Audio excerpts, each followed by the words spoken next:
It's not me.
Well, it's 11:30, and the first thing I want to do is to welcome all of you, and I want to thank you for joining us today as we talk about race and health education. As a couple just reminders, even though we are very proficient with Zoom, I want to go over a couple things. Please keep your cameras on. We really do want to see your faces. Please keep your microphones muted as well. If you do have a question, and we've solicited questions ahead of time, please type them in the chat button. We will try to get them at the end, but we might not. But if we do, we'll do our best.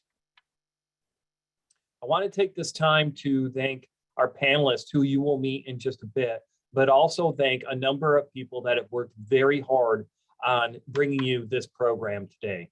That includes our community and engagement team, Michelle Strunge, Tiffany Kuzmano, as well as Rebecca, who have done an incredible job. If you saw the slides, you also saw that there were a number of students in the college that have also welcomed received input. And I want to thank everybody that took the time to forward some of the things that they have faced as challenges. I want to thank you for your stories and for your input.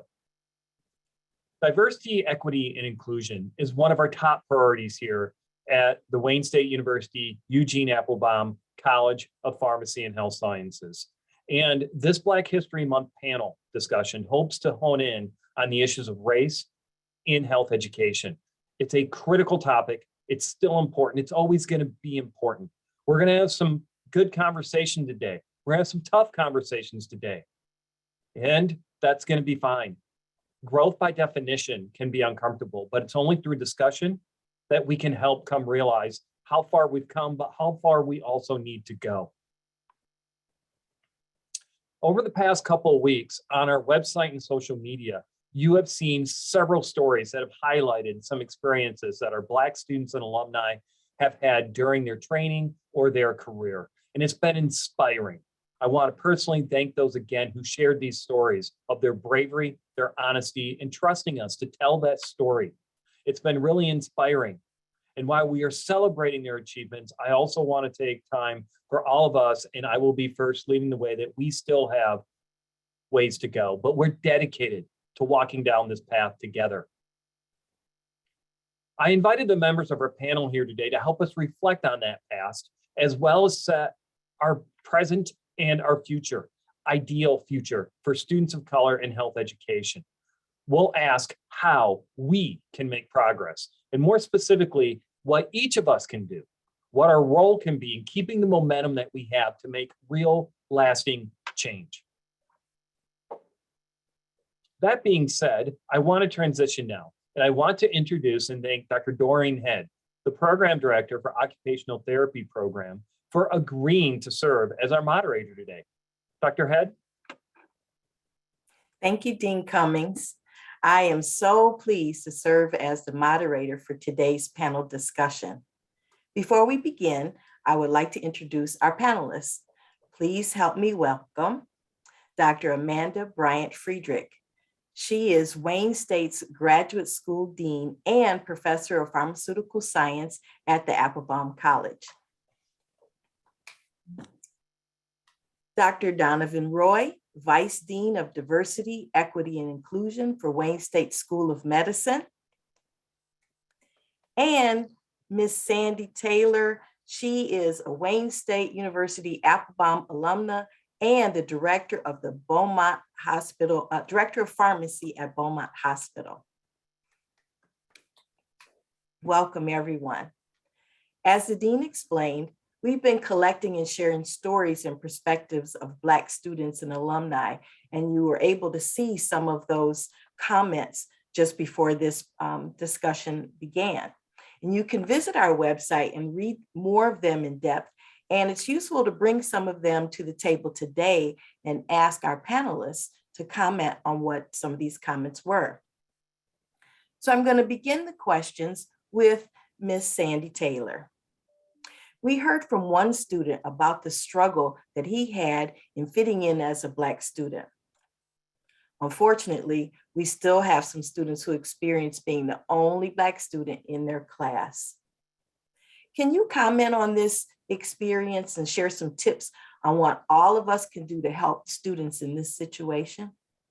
I most certainly can, and I can identify with that. So I remember feeling that same isolation when I was a student at Wayne State in the pharmacy school. When I started school, there were not many chain pharmacies. And so there were several independents. And so one of our professors started the class with identifying all the students in the class whose families owned pharmacies. Something simple and something innocent as sending their parents a hello. Well, for me, I immediately became even more isolated, thinking, what am I doing here? No one looks like me. There have been maybe one other. My parents are factory workers. I'm a minority and first generation college. And so it was definitely a struggle, so I can relate to the students who feel that way. I didn't graduate with the highest GPA. When I look back, I could have done a lot better. I was an art student throughout my early education. So those feelings of not belonging were a distraction to my education. However, I was able to overcome it, and this is how it happened.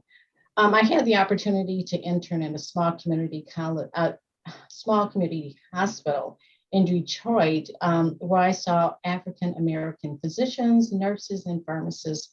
The chief medical officer was a female Black surgeon. The leader of nursing was, the nursing director was a Black female, and the director of pharmacy was a Black male.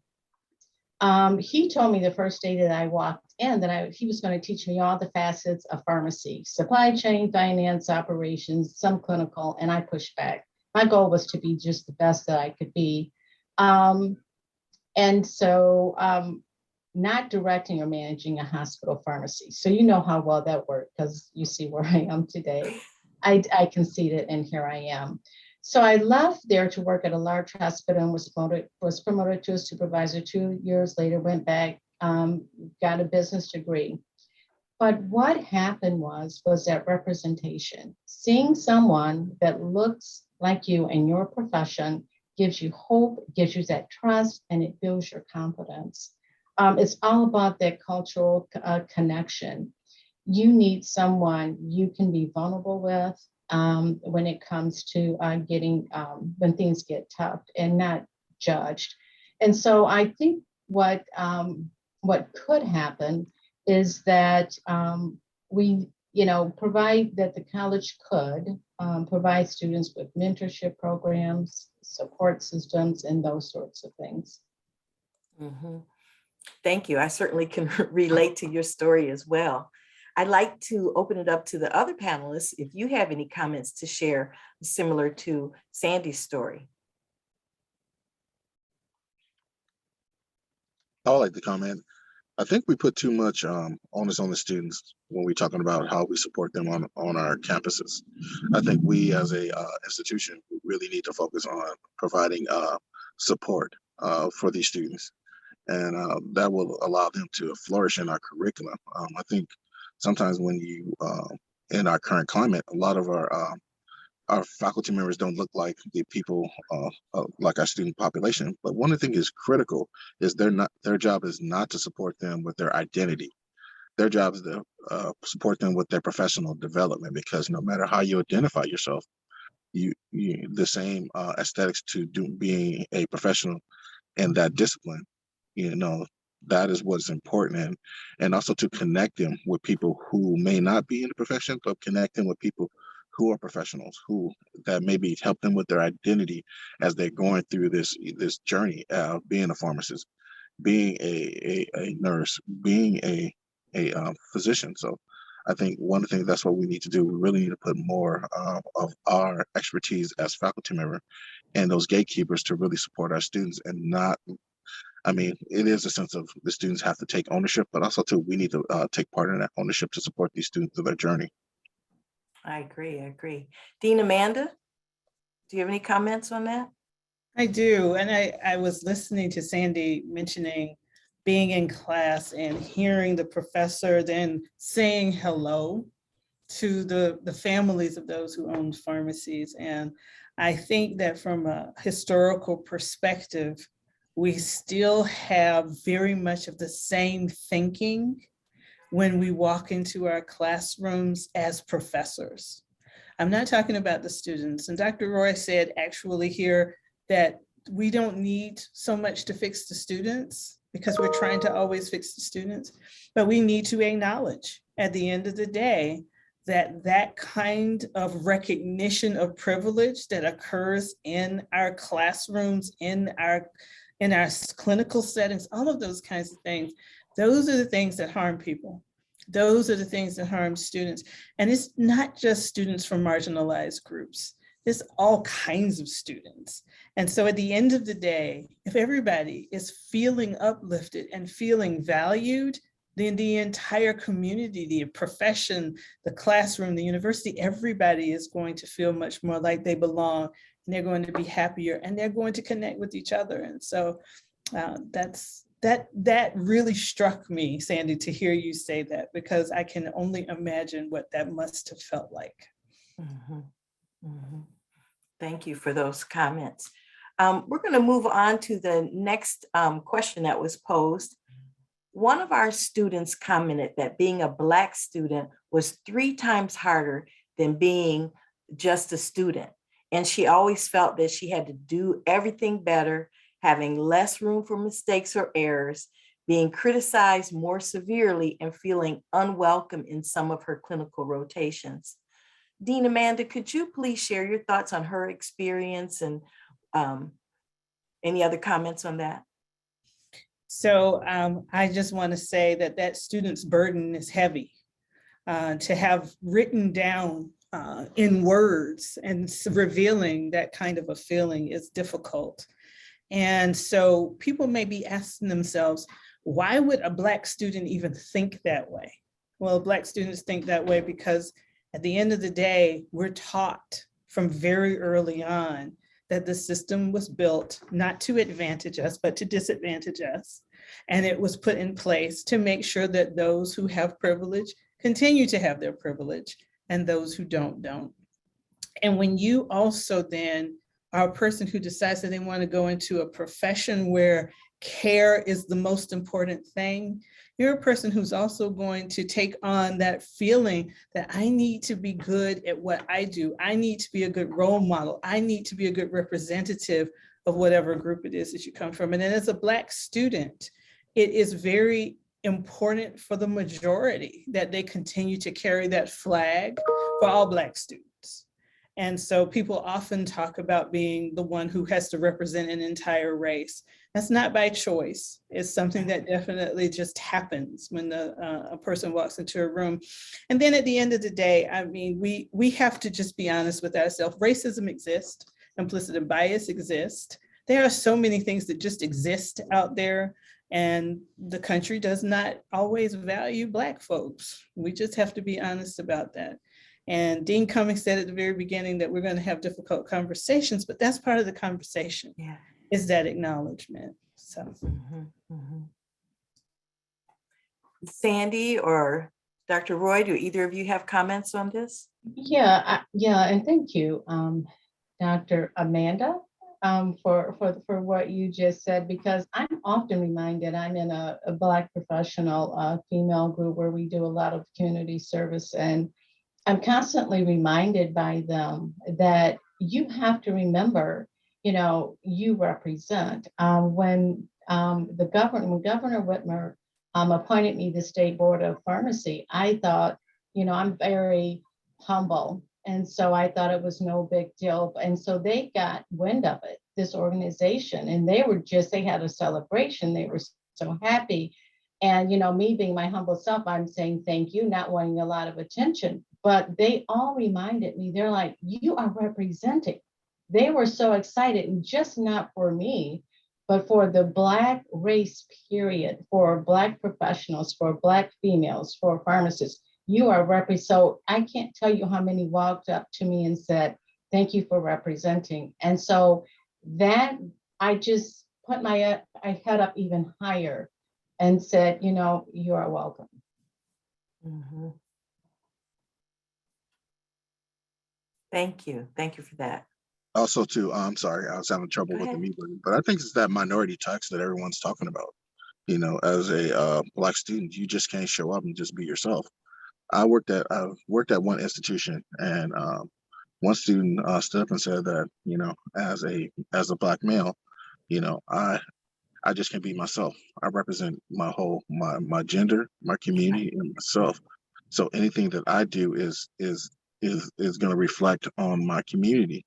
So I have to be very cognitive, and also too, it starts off when we are an undergraduate, where a lot of students are in a very intense environment in these pre-health programs, where a lot of times they don't get the support from their colleagues that their colleagues give them, because it's this perceived perception that just because you are from a BIPOC community, a Black, Indigenous people of color, that you automatically going to get in, and the fact that your grades and the work that you've done, is not the reason why you got in. It's perceived as the fact that you're getting in because they lower, the threshold for you to go in and get into some of these programs. So that in itself, you always have to prove that you earned your way in here, and that you deserve to be here.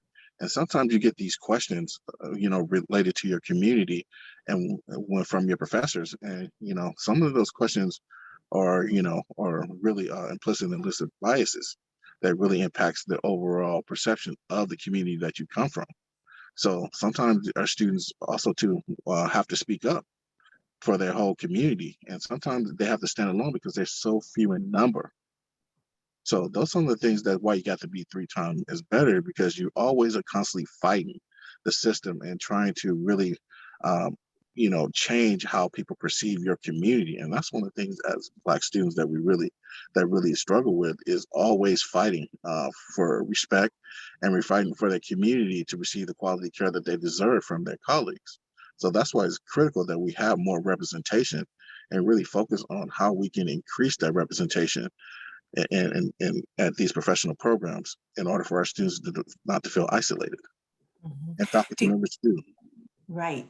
I agree with you. Do you have any suggestions, or does anyone on the panel have any suggestions on how we can do this, how we can increase diversity, how we can reach out to groups to get more people into the health sciences? So Doreen, I was just thinking that I did not want to miss speaking directly to that student, because that student said, I feel like I have to be 3 times better. Yeah. And then Sandy mentioned being a part of an organization that uplifted her when she took on that role to be a representative. And I think one of the things that we really have to be aware of is that students need not just support systems, but they need peers. They need peer systems, because basically and I'm a member of one of these organizations too, when your peers are the ones who walk into the room and say, you did good, and we want to celebrate you doing good. Those are folks who you identify with, and they make you feel good, and they make you understand the value of the contribution that you make. But I don't want to also leave it to just say that it has to be our peers. I want those people who are actually in the other circle, just around, to say, we notice that this is something that you're doing that's very different. You're taking on a responsibility that others do not want to take on, and we want to celebrate you too. So celebrating, human beings love to be celebrated. Why do you think we celebrate these birthdays every year? The only thing we do is keep living, and we get to celebrate. So, I mean, we really, really need to do that. And when we start showing that celebration, when we start showing that value, then we start to attract other people. And that's how we increase our diversity. We start to make ourselves look like we are just putting our arms around everybody, which we are then doing. And then other people want to come celebrate too. So they want to come and be a part of the party. And then they just come to Wayne State knocking down the door saying, it's time, let me in. I want to be a part of all of this too. Does anyone else have a comment on that? Also, I love Dr. Manning's point of view. Also, to add to that narrative, is we really need to focus on, the 7th through 12th grade. I think a lot of times when our students come into our curriculum, a lot of students are really enthused about going into the STEMs, but going to an under-resourced school and not having the curriculum to be able to support them when they get on our campus really causes attrition. When they get into their sophomore, junior year, they tend to change their major because of the rigors of science. And it's not the fact that they don't have capacity or have the analytical skills.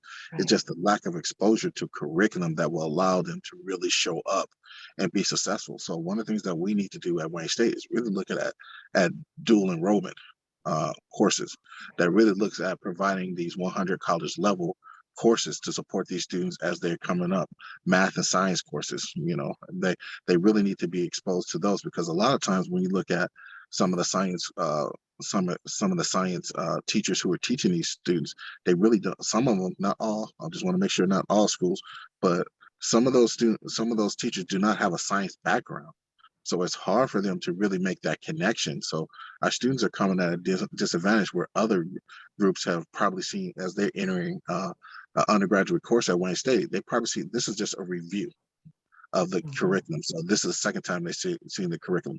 And when they get into our in medical school, this will be the third time they've seen the curriculum. So they've already built this strong foundation regarding to the science courses and the analytical skills in order to be successful. This is why you see that these students can go to the Kaplan courses and do well, because they already have a strong foundation in some of the MCAT courses and MCAT sections. So we really need to really look at dual enrollment classes as a way to usher more students' success when they come into the undergraduate campus at Wayne State College. Do you have, Dr. Roy, any of your med students reaching out to the high schools or going there for career days? Yes, yes. Right now, I've been into this position now for 100 days. So right now, my goal is to really I'm having these conversations, right? The engineering department already has a dual enrollment program that really supports students going to engineers. And that's something that we want to really collaborate with them, having our medical school, our students show up, into these programs. Mhm. We also working with the National Advancement of Black Chemists and Chemical Engineers to go out there and do science related activities with the parents too, because sometimes we continue to leave the parents out of this Yes. this engagement, because the parents are going to be the ones that are going to be encouraging these students. This is where the most interaction is going to come between the parents and schools need to be fostered. And if we foster that relationship that allow them to understand here are the most important developmental things that your child needs to do to go into the sciences. They're going to be advocates. They're going to be searching for these programs to get them engaged with. So one of the things that we're trying to do is we're really trying to develop partnerships and pathway programs into medical school by reaching down to the 7 and 12. So as I start my 10-year here, I really want to partner with as many uh, organizations in Detroit in the public school system to create these dual enrollment. But once again, it comes to the almighty dollar. Yeah. We need to invest in our community by putting these dollars in, and we need to find corporate sponsorship to fund these students going into the dual enrollment classes. Also, too, we can do it virtually, so we need to have digital equity too is important too. We need to be able to have opportunities for these students to have have internet access, computers, in order for them to take advantage of these opportunities, and also to tutorial services. So this is what we're doing with a lot of this is what's going to be coming down in the future, teaming up with the various different organizations to lay out a game plan in order for us to really work with our medical students, our graduate students, in order to filter down to our 7th and 12th grade students. Mhm. 100 days in, congratulations, something to celebrate. Thank you. You're welcome. You're welcome. Yes, this is really something that we really have to be mindful of, especially as faculty, being aware of what our students are going through, and they want to be seen and heard, and they want to know that they matter. So what is something that we can do as faculty to help promote this kind of conversation with our students? I can comment on one of those things. I know in the pharmacy school, maybe 10 years ago, the pharmacy college reached out to me, one of the counselors, and said, Sandy, I have a student. I know he can be successful in pharmacy. She says, but there's just something lacking. Can you mentor him? And I said, I agreed. And when I worked with him, it wasn't that he didn't understand the academics. The counselor there at Wayne State was definitely correct. He had the knowledge and the skill. It was on the emotional intelligence, what was going on in his head, being uncomfortable in the school, being the only African American, not seeing people like me. It was all in his head. And plus, he was not from this country. He was from Africa, and so he was in a new country also. And I worked with him, and he made it through. Now, I'm not saying that I did that, but you know what I did? There was that cultural connection. And I helped him to realize all this knowledge and the skill that you had, and helped him to realize he did the talking, I did the listening. And so for years after that, he would connect with me and he would compliment me so much so, you're the reason why, but I was not the reason why. I was just that cultural connection for him. He had everything that he needed, and I applaud the college for reaching out to me. But that was 10 years ago. And so how many other students are out there like that, just need that mentor, who need that Dr. Amanda, who need that Dr. Roy, or who need that Sandy Taylor, just to get them over that tough time. I mean, for 2 years, he actually just was, and he's done well in his career, just keeping me abreast of where he is in his career. So I think that you do need that one mentor when you feel like you need just someone to get you over the hump.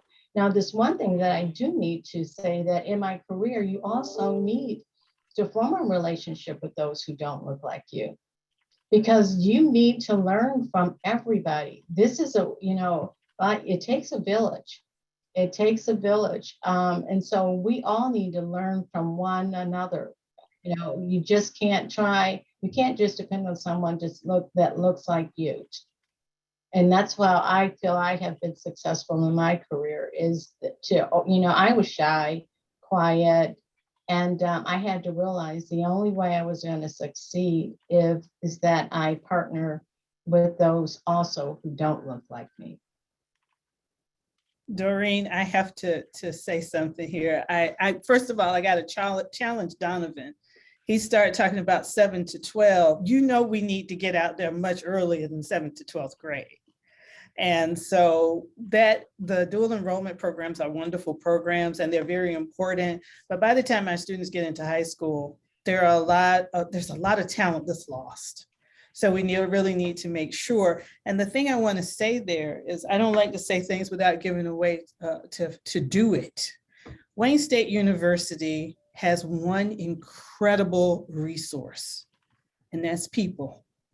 When you look at an institution like Wayne State University sitting in the middle of Midtown Detroit, we have the human resources that would be able to completely transform the region, and not just the city, not just the state, but the entire region.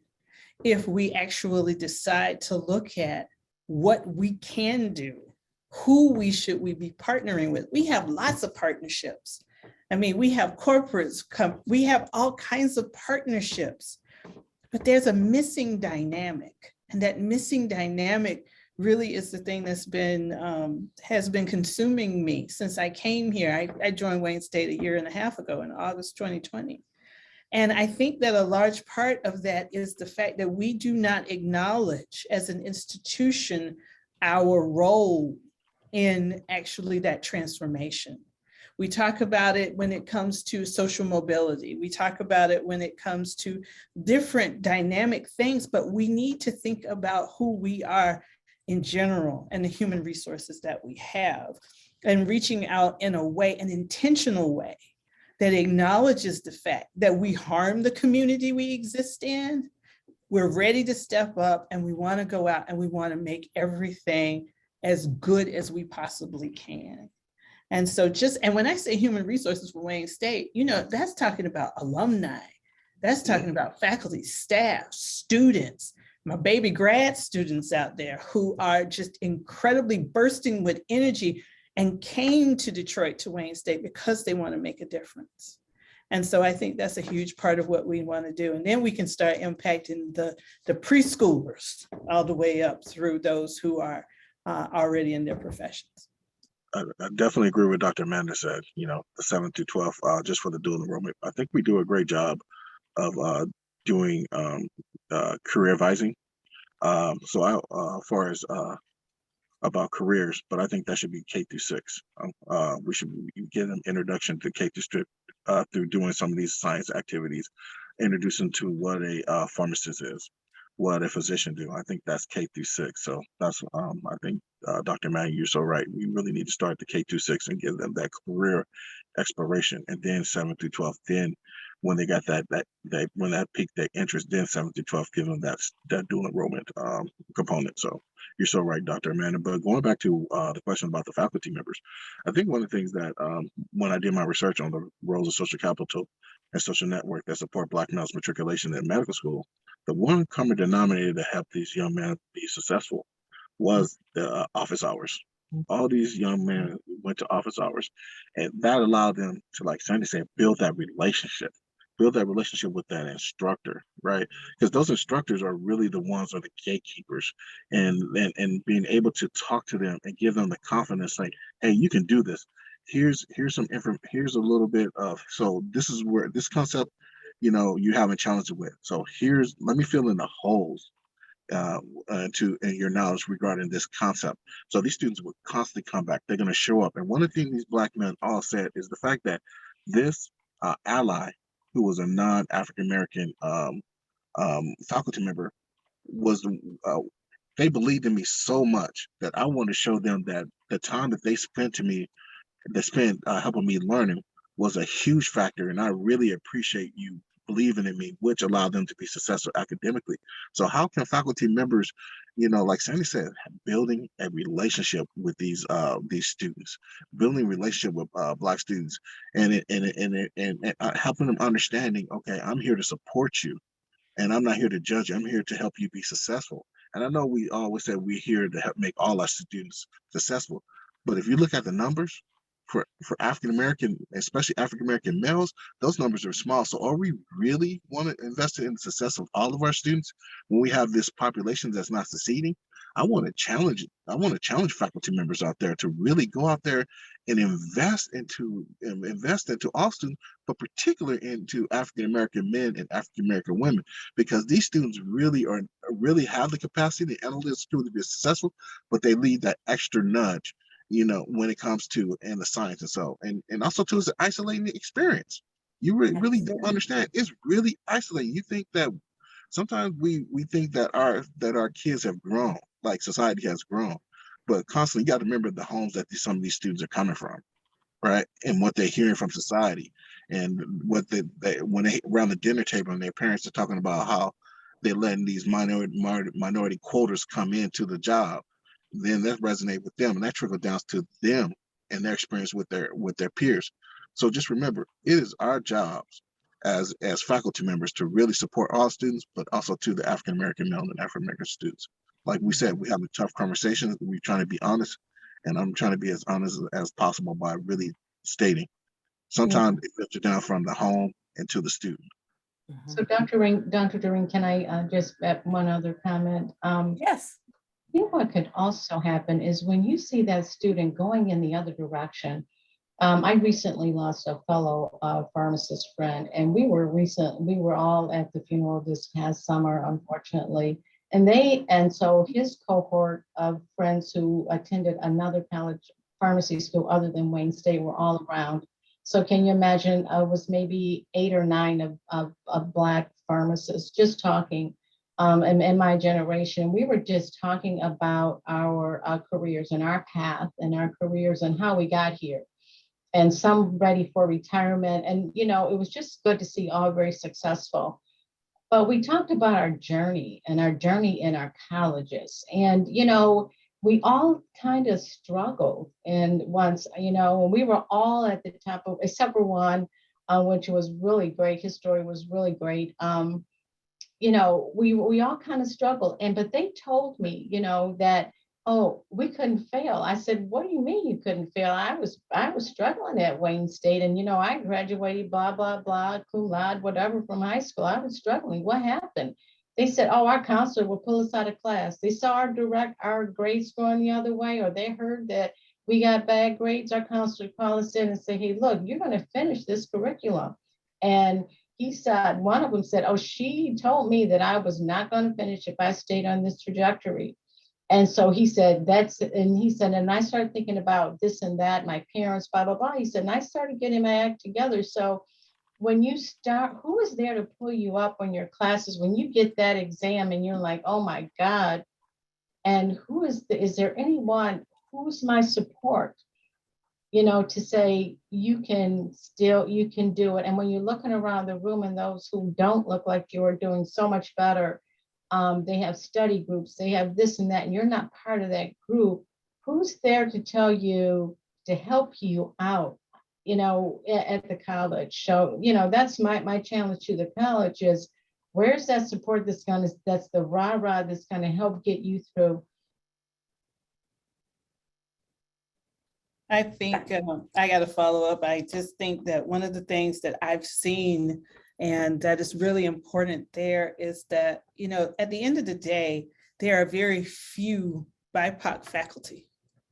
And at the end of the day, we are really given almost the orders when we walk into an institution, no matter what level we come in at. that we're supposed to, quote unquote, save the underrepresented students. And this comes with a deficit model that really concerns me when looking at underrepresented students, socioeconomically marginal, whatever you want to call them. But that deficit model completely permeates the interactions that even other faculty of color have with students of color. And so the deficit is not academic, it's not skill-based, but it's a deficit in what the exposure was. It's a deficit in the resources that were provided. It's a deficit in the resources that are provided at home. It is not about a deficit in that child's ability to walk into that classroom and learn the material. So if we could get folks, if we could just get faculty, staff, administrators like me to understand that we need to separate that thinking and look at that student and say, if this student excelled in this environment, this student can excel in our environment if we give them what they need. So if I can for a second, I'm gonna go personal here. Go ahead. Because I am a African-American woman. I got a lot of gray hair, just got my hair cut, so it was like snow falling. Gray hair, I've been around a minute. I was the valedictorian of my class when I graduated from Southeast Halifax High School in North Carolina. And I excelled in an environment where everything they gave me, of course, I did the very best I could, and I excelled everybody else. I went to undergrad at an HBCU, North Carolina Central University. And what was the first thing that happens to me when I get there is I started to sink in math. I started to sink in math. And that sinking was not because of the fact that I couldn't. It was because I went to a place where there were now many more students who needed this math training. There was the professor standing in front of the room who was trying to teach me, and he was trying to teach all of us who were coming in all different ways. But he looked around and he took the time to look back and see, how did Amanda do when she was going to high school? He called me on the phone in the dorm and said, Amanda, this score that you got on this last test was not you. I need you to come over here and talk to me, and we're going to retake this test. He took the time to know me. He took the time to understand where I came from. And that was the thing that made me successful. Now let's go a little further down the road. I went to Duke. I get to Duke. I'm one of 3 Black folks in the class. I'm the one who is the North Carolina child, grew up in rural, all that kind of stuff. We ain't gonna get into all of that. But they didn't know me. My professor actually came to me and said to me that I came to Duke to find a husband. What in the world am I going to go to a school like Duke University for to find a husband? I did find one, but that's also another story. But that kind of thing, they didn't take the time to know me. And when I say know me, I'm not talking about knowing Amanda Bryant-Friedrich. I'm talking about knowing students who are demographically similar to me. And then that can help you to understand, to get rid of that deficit model of thinking. Yeah, Amanda's father couldn't read and write.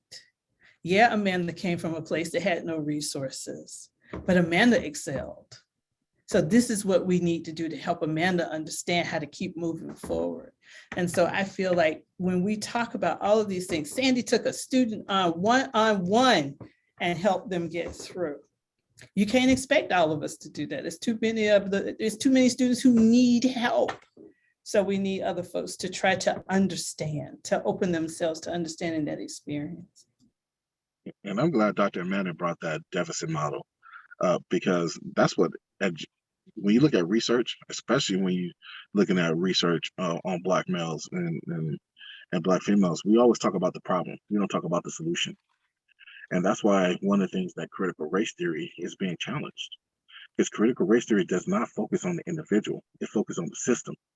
Critical said the individual can still be racist and we can change the individual, but if we don't change the system, then we don't change the policies that exist, then this deficit is still going to occur. So that's one of the things that we need to be understanding what Dr. Amanda's talking about is the deficit is focused on what the students don't have. That's what it is instead of what the students can be. So building that relationship, having those services in place for those students when they fall, having that catch net to bring them back up, to level them up to that next level is what it's all about when we're talking about finding solutions to this problem. And I think like Dr. Amanda said, is that and Sandy said, building those relationships are critical. You don't know how many over my career, how many young African American students that come to me. It doesn't matter if it's 9 a.m. in the morning or at 9 p.m. at night, especially when they're taking that step one exam. They need that person that's going to be in their corner because sometimes they're the first generation. They don't have anybody who understands what they're going through in medicine. And like Sandy says, when the students who family owned pharmacies, not many of the farmer who own pharmacies look like us. So a lot of those students who are going through step one have a cousin, an uncle, or some peer that who was taking step one, giving those little pearls to help them be successful. So you need someone like myself. And one of the reasons why I became an educational psychologist because I was given access to students. I was getting them into college, but one thing I couldn't do is give them that true equity on how to perform academically, and that really, I really struggled with that over my career. Is how can I bring these students to school, and I can help them be successful academics. So I went back to school to become an educational psychologist to help students become more successful. So I think that's one of the things that really, when we talk about the deficit model and how you want to change the system, you need to look within yourself and see how you can change yourself and how you, like Dr. Amanda said, some of us are still focused on that deficit model and how we can find ourselves to be solution to the problem. So thank you, Dr. Amanda, for bringing that up. And Sandy, thank you for, the wonderful things that you said on how you support students. Mhm, mhm. I agree. I'd like to also mention that I have met your challenge. I try to do my best to connect my students, especially people of color and the males that I have, to connect them to some of the graduates so they do have support.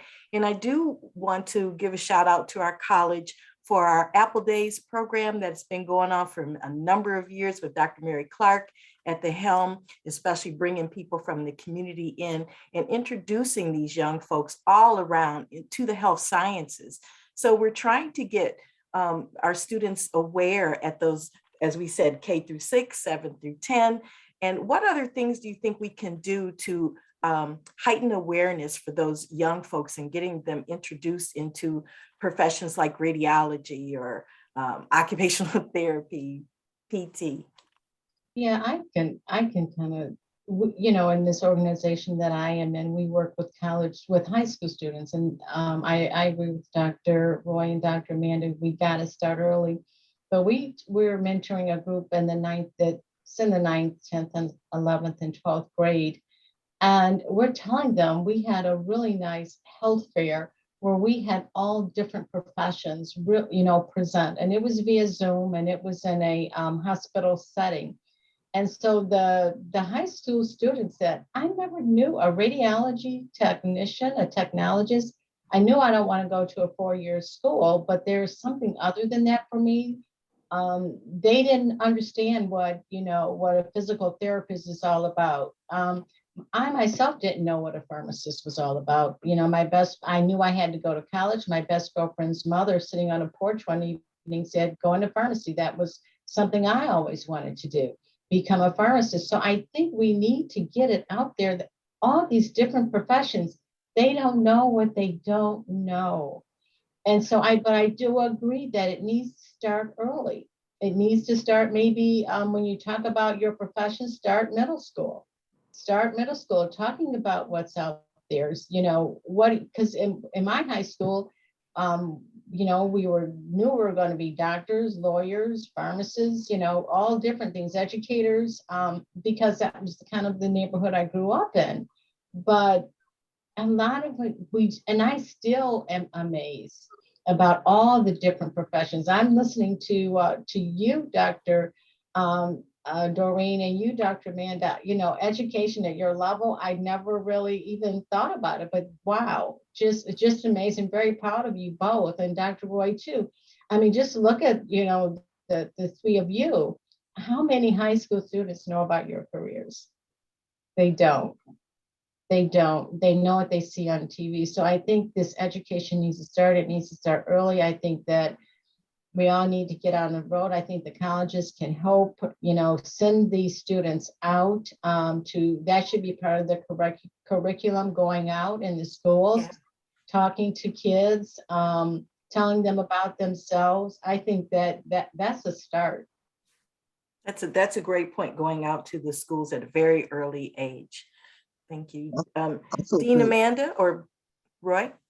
yeah, I think also too, once again, we got it's parental engagement, right? We need to start with the parents, you know, and getting the parents, you know, to understand what are the career pathways into certain professions, right? You know, sometimes, you know, schools are, you know, overburdened a lot, and if we can really foster more engagement with the community and the parents, I think we really can build up, you know, the the awareness of what are some of the careers that are available to them. So, and the parents, you know, can come there with their child. They can explore these different careers. So we really need to look at, you know, not at like Sandy said, we also look at the community college. There's a lot of wonderful careers that are 2-year degrees of dental, like a dental assistant, dental hygienist. Those are some professions that students can go in right away before the age of 22, 23. So we really need to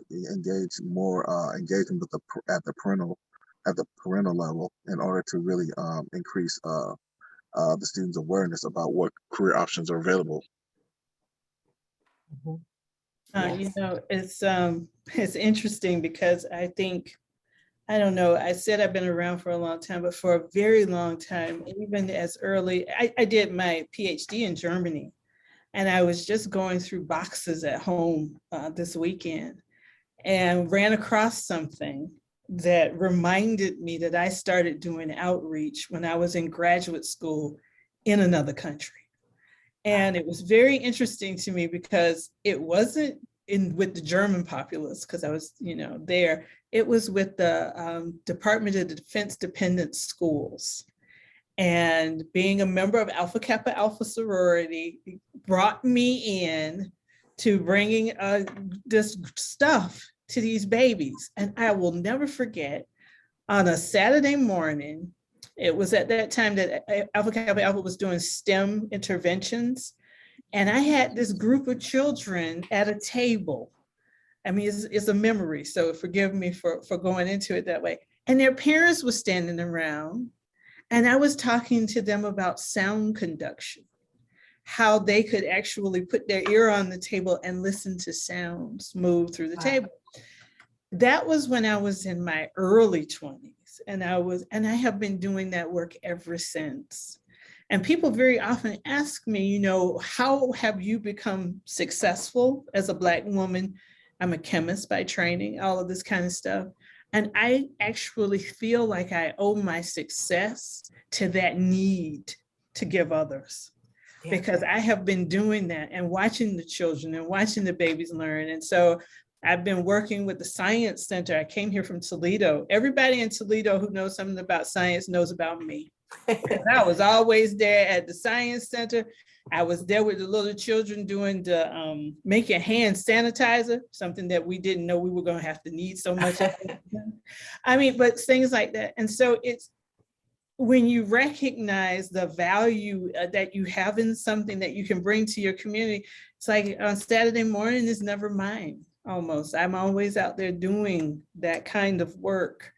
And we need more people doing it. We just do. And I don't know why it is. Other people don't see as much of a need as some of us who are brought up in these organizations, maybe, but being out there and letting the children actually know at very early about those little things, but then talking about being a radiologist, or there are places where we can go. I actually went and gave a talk at a play. You know how they do those plays, and then you go in and talk about Marie Curie. about how radiation was used to actually determine the structure of DNA. Wow. And I'm talking to a group of people, children and their parents. And so it's just being out there. We just got to be out there. Mhm. Yeah. Thank you. Thank you for those comments, Dean Amanda. We've heard about what faculty can do. And so let's look at what students can do and staff can do. Do we have any advice for that? I can say for occupational therapy, we just started a chapter a few years ago, COTAD, it's Coalition for Occupational Therapy Advocates for Diversity. And it was actually started by students who were not of color. And we're getting, and it's perpetuating and it's growing. And I know physical therapy started their own group. What can we do? What can students do, student groups do? I think I think one of the things that I've seen is student groups adopt a school. Okay. Adopt a school that is in the coverage area of most colleges and universities, and expand, especially when we're talking about reaching those under resource schools. So that might be one of the ways that can be that can increase that awareness. Is if you can't see it, then you can't be it. And I think Right. that's one of the messages that really resonates during this conversation is you need to see more exposure. You need to see someone that looks like you in order for you to achieve it. Did I ever thought that I was going to ever be a vice dean at a medical school? Man, even to this day, most of my teachers would say, man, they would think I would be an NFL player before I would be a vice dean. Of And that's course. the God honest truth. And when people hear what I'm doing, and it's important, for me to go back into the community. I grew up in Inglewood, California. I grew up in a very low socioeconomic community that really focused more on entertainment and athletics instead of building scholars. So I'd go every time I get an opportunity to go home, I'm always going to the local schools. I'm always in my community. I think sometimes we focus too much.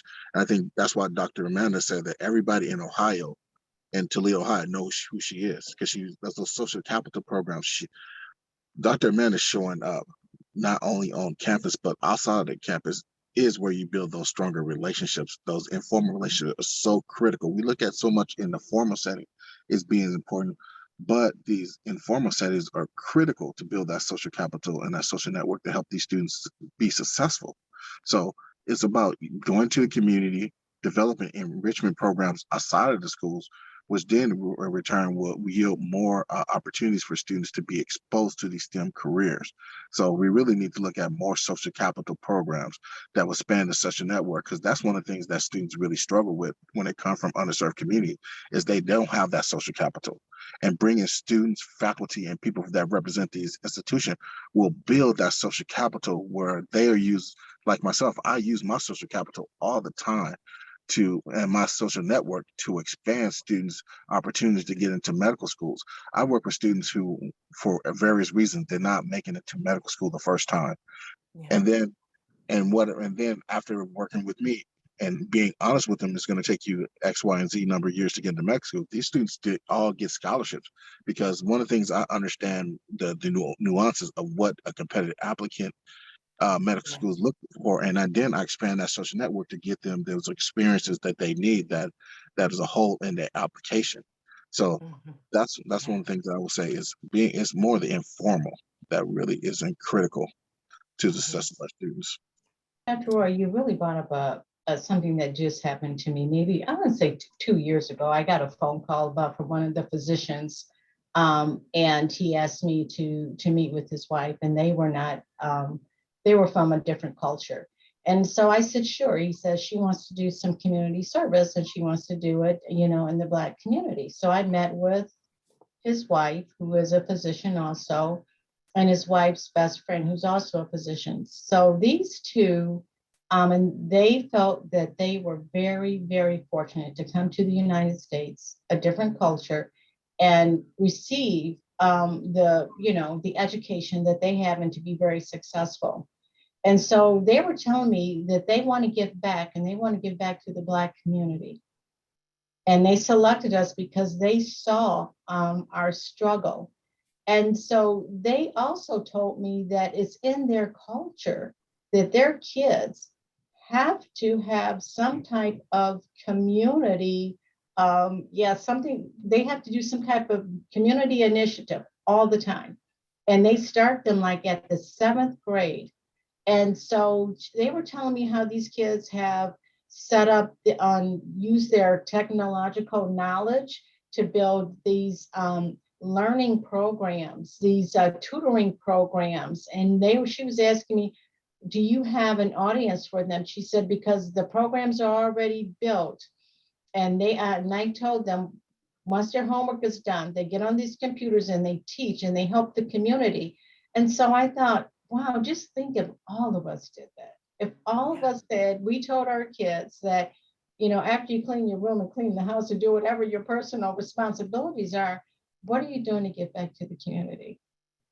And so I think it's that type of teaching and that type of culture and those type of initiatives that we need to do. And there's also, I know another culture there, once you get your education, now you got to make sure your sibling is educated. Yeah. Mm-hmm. And so, it's those sorts of things that we need, where we need to make change. At Wayne State, our students, are we telling them that you have to have a community project? When I described that hospital that I worked at, I interned in, one of my assignments was to go out to the church. We know our Black folks will go to church. Mm-hmm. He said, Sandy, I need you in this church and I need you to educate them on hypertension and diabetes. Well, I learned that from our group, from my community, they call, diabetes sugar. So I met them right where they were. Yeah. They call hypertension, pressure. I met them right where they were. And I talked to them about prevention. And so where we can start is those sorts of things, making it a mandate, or a requirement, not a mandate, more so a requirement in the schools. What are you doing? What's your community project? And where are you? Mm-hmm. Thank you. Thank you, panelists. This has been really a rich discussion, and I'm so glad that I had the opportunity to be the moderator. And at this time, I'm going to turn it over to Dean Cummings for our final remarks. Can't hear you, Dean. I knew I'd be the one to do it. I was saying something incredibly profound that I won't be able to say again. But I will say thank you all to our panelists. We had one question that did pop up, and maybe in a quick, just 1 minute. And this was when we were talking about the comment that people saying you're only in here because of your race, background, ethnicity. You're only here because you're Black. A student asked, how do you respond to questions or implications that standards were lowered for your acceptance into a given program? Maybe if we can take about a minute and see how you might have responded to that, or suggestions.